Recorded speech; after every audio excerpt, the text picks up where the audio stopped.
Hello, my name is Lee Presser. This is my show. I speak frequently to very interesting people. Some of these conversations are so exciting, so intellectually stimulating, I thought others might like to listen in. This is the reason we started recording Conversation with Lee Presser. Welcome to Conversation with Lee Presser. Steve McGlynn recently won a circuit judge seat in the 20th Judicial Circuit Court in the St Clair County, Illinois. Judge McGlynn, who ran as a Republican, defeated Associate Judge Heinz Rudolf, a Democrat, by 941 votes out of a total of 72,785 votes cast. News reports stated a Republican judge had not been elected to that position in St. Clair County since 1946, and he was the first Republican elected to a St. Clair County county-wide office in 30 years. The 20th Judicial Circuit Court in Illinois is a trial court. Our guest today is Judge McGlynn, who is now a resident circuit judge in Belleville. Judge McGlynn has also served as a member of the 5th District Appellate Court. He has been rated as highly qualified by his peers at the Illinois State Bar Association. Judge Steve McGlynn, welcome to Conversation. Thanks for letting me be here. Now, you've been a judge. Is this the first time you're now elected a judge? It's the first time I've been elected. I've been appointed previously by the Illinois Supreme Court. How is that? How is it that I guess some people don't understand that Illinois has both an elected system and an appointment system. How does that work?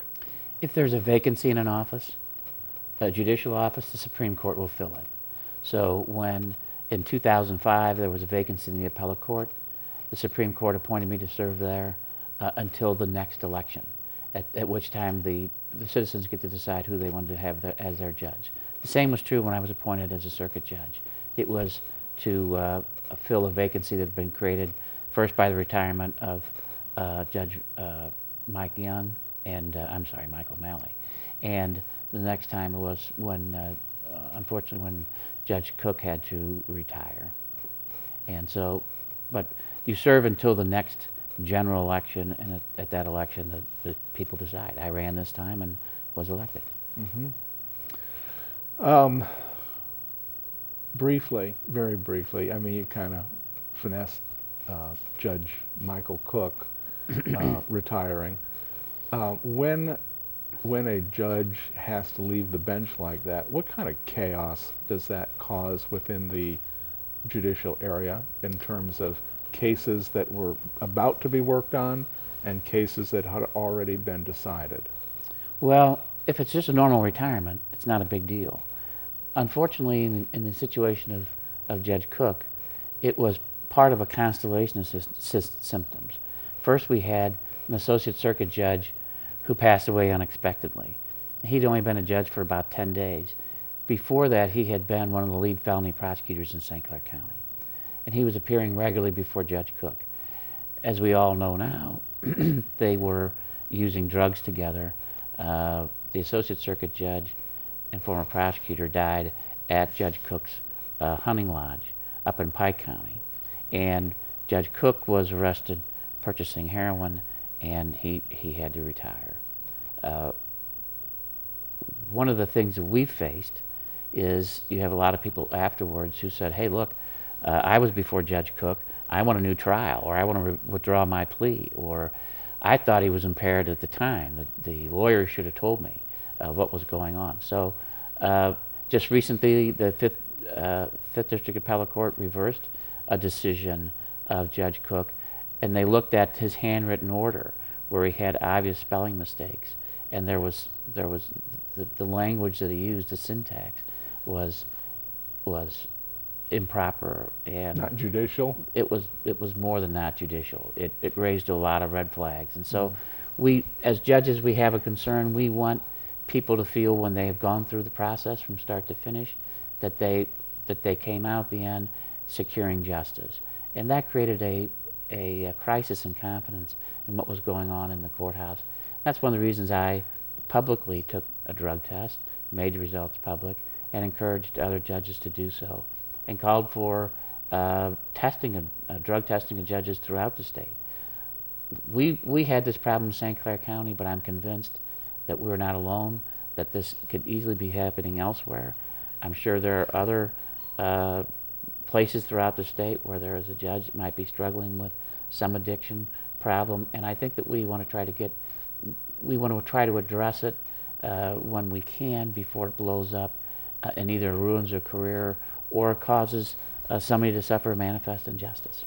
When you were a young lawyer, alcohol was not so looked at. I mean, you know, drinking was not considered, you know, disabling, even though it really was. That's correct. Have you seen that also change in terms of what out judges are allowed to do? When I got out in '87, that's when I got out of law school. Lawyers typically stopped off somewhere and had a drink with other lawyers before they went home at the end of the day. It was a common experience. There has been an evolution I've watched, not just among lawyers and judges, but I think society as a whole. A DUI was not a very big deal when I first started practicing. It was treated as maybe a somewhat more worse traffic offense. You paid a fine, but unless somebody was highly intoxicated or there was some serious injuries or an accident, we tended not to make a big deal out of it. Now, in the court system, we see those as an opportunity to intervene and try to help somebody if they have a problem, try to prevent them from going further down a road of addiction. And certainly, we don't want people driving impaired. So I think that there has been more, I think I notice people watching more if you're a judge, if you are conducting yourself, if you're trying to be the life of the party, or if you're trying to act responsibly. Well, here in December of 2014, it is noted that judicial fairness has become quite a national issue, especially when you talk about the grand jury, Michael Brown, the grand jury of the fella in New York with the chokehold, and a couple other cases that are out in Cleveland will be coming up soon. And there are those in our society who are saying, is the judicial process actually fair or is it loaded? What's your opinion? I think the judicial process is fair. I have a great deal of confidence in the system that was originally devised by our founding fathers. There's checks and balances here in Illinois. You know, judges are supervised, they're regulated, there's a code of ethics we have to live by. If we violate those codes, we can be punished and we can be removed. You have to have checks and balances. I think generally you mentioned these civil rights cases. We have a grand jury system that has served us well for centuries, but in civil rights cases, the federal courts, the Department of Justice, it too has jurisdiction over these sort of things. So it can conduct its own grand jury investigation if it thinks that there's something untoward. Explain what goes on inside this grand jury room. What is this process that's so secret? Well, it's secret for a good reason. We don't want to accuse people of wrongdoing in a newspaper and have the state accuse them of doing something wrong if there's no basis for it. So we have this process. Because once people say that, then the stain it's out there, stays. Right. It follows you. So we have a jury, a grand jury of citizens that will serve for, generally they will serve as a panel for months at a time. And what will happen is the state's attorney's office will come to the grand jury and say, we think that citizen A is guilty of a particular crime, and here's the evidence we have. They can listen to it, but unlike those, if you've served on a jury, a trial jury, you know, you're sitting there in the box, you're watching the lawyers ask questions. Grand jurors, they get to ask questions, and they can ask the state's attorney, hey, we want to see this particular witness, or we want to review this material. What photographs do you have?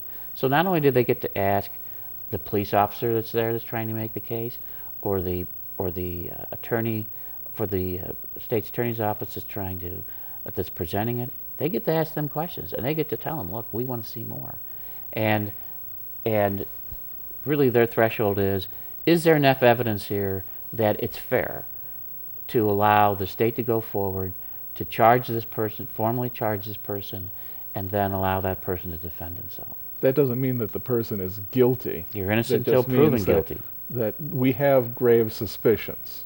Why? It doesn't have to be grave suspicions, but it's enough that, without using a lot of legal terms, it's enough that the grand jurors sitting there think, we have a good faith belief that the state may be able, there's a reasonable opportunity that they could prove every element of the crime that they're accusing this person of. And so we're going to let them go to the next stage, and that is formal arraignment. All right, we're charging you with the crime. Appoint that person a lawyer and let them defend it. And then it goes before a judge who hears the evidence or looks at the evidence and decides whether it's enough to go to a jury. In the Ferguson case, the Ferguson grand jury case, some have come nationally, it's not just in St. Louis, some have come out and said, oh, well, the prosecutor's office gave the jury too much information, that they shouldn't have told them both sides, that they should have simply provided enough to the jury to say, oh, look, there was a crime, and then go through the process as you've just described it. Would you react to that? I think, by and large, the people who agree to serve on grand juries take their duty seriously. And I'm not afraid of giving them as much evidence as that they want. My concern has been in cases, and I did civil rights cases before I was on the bench, and I always represented the individual who was claiming that he or she was a victim of some government excess or excessive use of force. And I would rather have the grand jury have all the evidence or too much evidence than not enough, so long as what's not put before them is so inflammatory that it might cloud their judgment. That's the one thing you would want to try to avoid, is to put something in front of a grand jury that you think, if they hear this bombshell, that might be enough for them to decide, all right, we're going to go to the next stage. Evidence of a prior criminal act, for instance. If someone was charged with domestic battery, but there was, one of the elements of that crime is not that there was a prior case. If the person had gotten in a bar fight under similar circumstances 5 years earlier in a different state, that would not be admissible to convict the person in a trial on the merits of whether or not they're guilty of this particular battery. So those are the only things you try to keep out as a grand jury, from a grand jury. And you can tell the grand jury, well, the law is such that prior criminal acts are not relevant in determining this particular charge if the person committed this particular crime. Now, talking about judicial fairness, like we were earlier, there has also been some municipal courts have been called into question as to whether or not they're acting fairly or not, along with the police who are supposedly just handing out tickets in order to make money for a community. I'd like you just to comment on, now of course Illinois is a different judicial case than Missouri, where most of these charges are being made, but can you just comment on that? Sure. I've licensed practice in Missouri. I've practiced in Missouri for a number of years as well. I prefer Illinois system. In ordinance violations and traffic, Illinois, you have a right to come before a judge, and you will come before a judge. That's always the case. Missouri has a system where the city can appoint their own judge, and so you have a lawyer, generally connected to the people who are running the city, who will appoint that lawyer to serve as the judge at night court when you're having these ordinance violations and traffic violations. And I like the fact that judges in Illinois are trained. You're trained in a lot of things. You're trained in courtroom management, but you're also trained and you're watched. You're evaluated to make sure that when people are coming into your courtroom, they're being treated with dignity and respect, that the process is fair. You know, I have the among other things, I handle the foreclosure docket. So I always have a number of individuals in my courtroom representing themselves, And I feel bad if I don't get them out within an hour. But when they come up, now's your time to ask me any questions. There are no dumb questions. Tell me what's on your mind. If I can't answer the question, I'll tell you. But make it a humanizing process. Let people understand that they have rights, that their rights are being protected, and let them articulate them. One of the things I've noticed in some of these traffic courts in Missouri, they're just cattle calls. You have all kinds of people, hundreds of people who are brought into City Hall or some room, and it's not a particularly friendly process. It doesn't seem like a particularly fair process.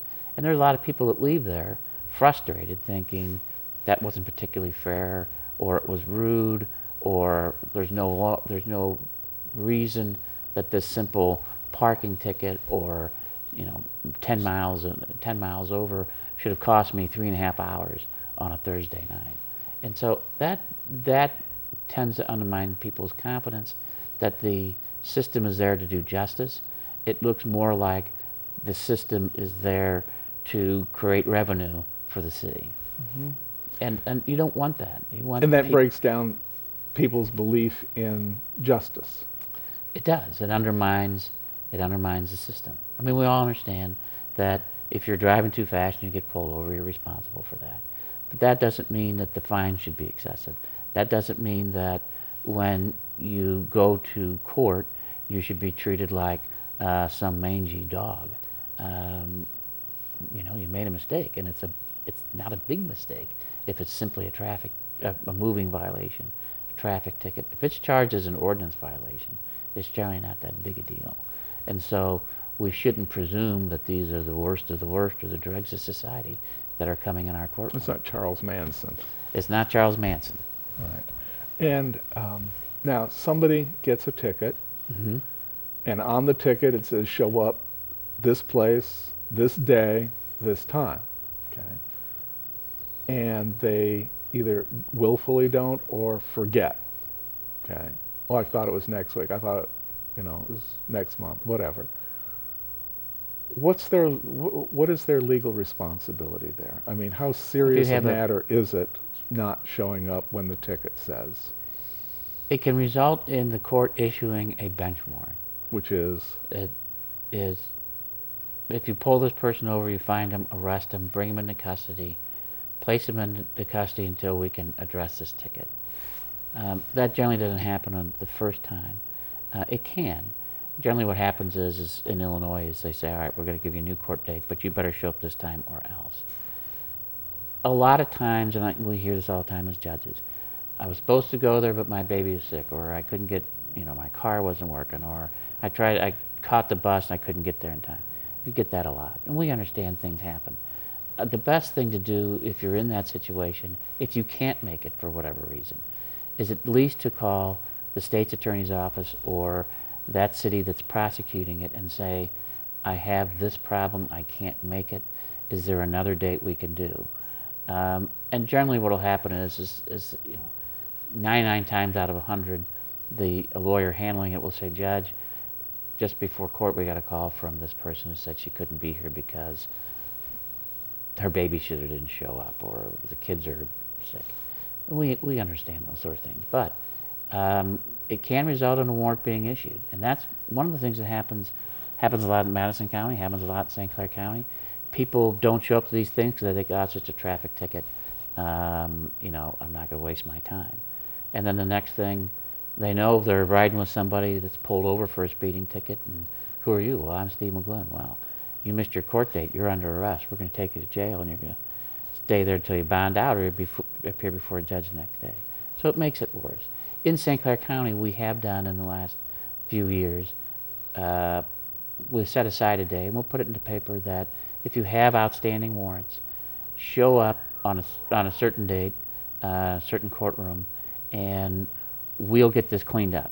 We'll figure out what the problem is. We'll quash the outstanding warrants. We'll give you a new court date and show up for that. Or maybe you can work out, if it's just a speeding ticket, and you can work out a deal. But get that off your record so that it's not out there hanging over your head. Now, do judges, because circuit judges in Illinois are elected, do they find any, well, let's back up. They're elected, like you were just elected, and it's for a 6-year term, right? 6-year term. At the end of this 6 years, are you up for election again? No, or now are I you, go to retention. Right, so unless a certain number of people vote don't retain, then you continue on. Correct. And you don't run in a partisan race. I won't have an opponent. It won't say after the end of my name there won't be an R or a D or Green Party, Independent. It'll just say, shall Judge Stephen McGlynn be retained to serve as a circuit judge, yes or no? And generally speaking in Illinois, those don't garner a lot of attention. The vast majority of judges are retained. I was just going to ask, does it happen very often? What does a judge have to do to wind up getting enough no's to be removed? Well, I mean, generally speaking, the judge has to be, most people don't know who their judges are. Most people don't know the name of the referee or umpire at a baseball game. They know the pitcher, they know the batter. So long as the umpire is calling the balls and strikes fairly, people are fine with that. For the citizens to decide, a large percentage of them, we're going to get rid of this judge, it's generally because they've watched you calling balls and strikes and they think you're not being fair. The problem in Illinois, and one of the reasons I've come to the conclusion we really should get away from our system of electing judges, even retaining judges. You look at what happened to Justice Carmire. Here's a great guy, very well respected, respected by his colleagues, respected by the lawyers. Nobody was going to oppose him. 30 days out, some lawyers come in, they got a multi-billion-dollar case, and they spend millions of dollars saying things about him that aren't true, trying to knock down his character, trying to convince people that he's a bad judge when he's not. And here he is. Where do you come up with that money? How do you, all of a sudden, how do you put together a campaign? You put together your television ads. You respond to these ridiculous accusations. And that really had an effect, I think, on judges. There were a lot of judges that watched that thought, oh boy, if they can beat a guy like Carmire, they can beat a guy like me. And I think that really sent a strong message that there are those who will try to intimidate judges to do what they want. Not what justice requires, but what they want, because they're rich lawyers, they're powerful lawyers. That really undermines the system, and that's a bad thing. Thankfully, he was retained, but he was retained by less than 1% of the vote. So you had to get 60%.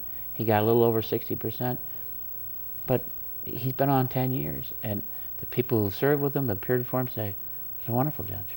Very fair. And he's there for another 10 years he's after there for this another retention. 10 years. Yeah, and I think that in the next few years he'll be the Chief Justice of the Illinois Supreme Court. And then, is there any term limits on this? Once you turn 75, after your 75th birthday, as a judge, you can't run for retention. You can run for election, but you can't run for retention. So if I were 72 today, when my term comes up in 6 years, and if my math is right, I'd be 78. I could not run for retention. I would have to do it in a partisan election. I'd have an opponent.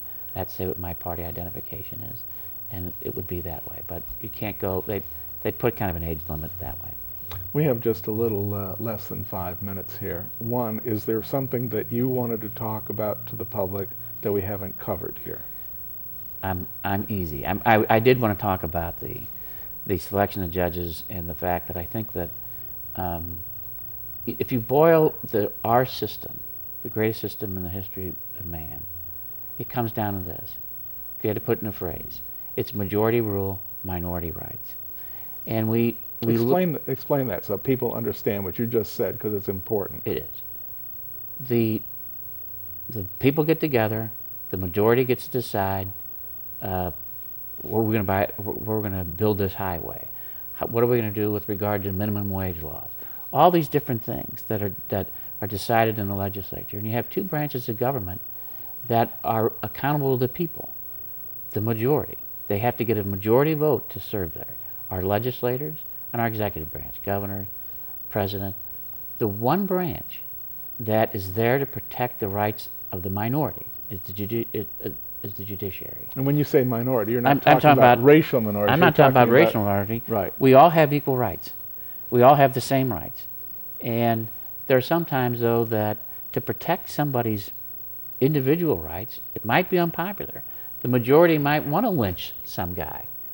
And you have to say, wait a minute, as the judge, this man's entitled to a fair trial by his peers. You're not going to do that.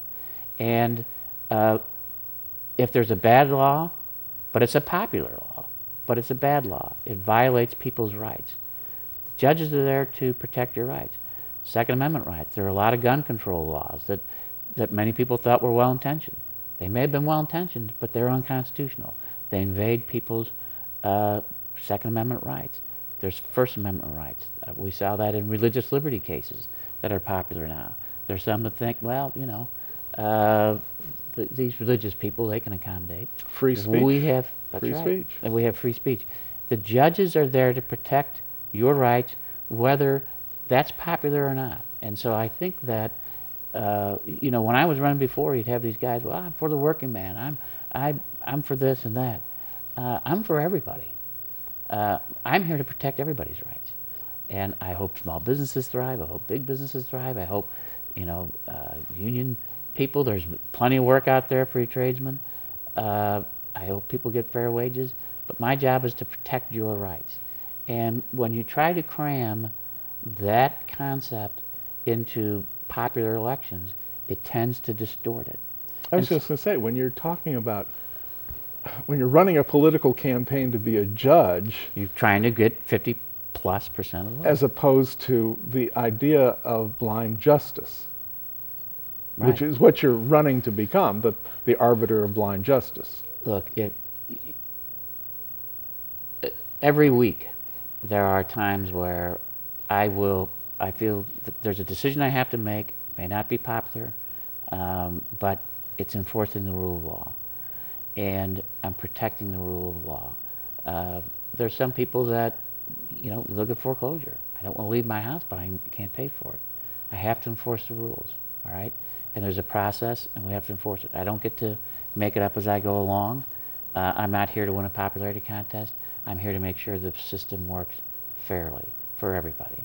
And as I say, I think that too often by having partisan elections, particularly in areas like the Metro East, that tend to be, frankly, much more partisan, almost hyper-partisan in our in this community as other communities I've served when I was on the appellate court. You know, 50 miles, 100 miles east of here. When you have that, it does cast a political pall over judges, and we don't want that. We have to go. Thank you very much for your time. Thanks, here. Barry. Appreciate it. I've been speaking with Circuit Judge Steve McGlynn from St. Clair County. He is out of Belleville, Illinois. We're going to be uploading this program to YouTube, so if you only heard part of it, just go to YouTube, look up Conversation with Lee Presser and McGlynn. You'll find it. Thank you. See you next time.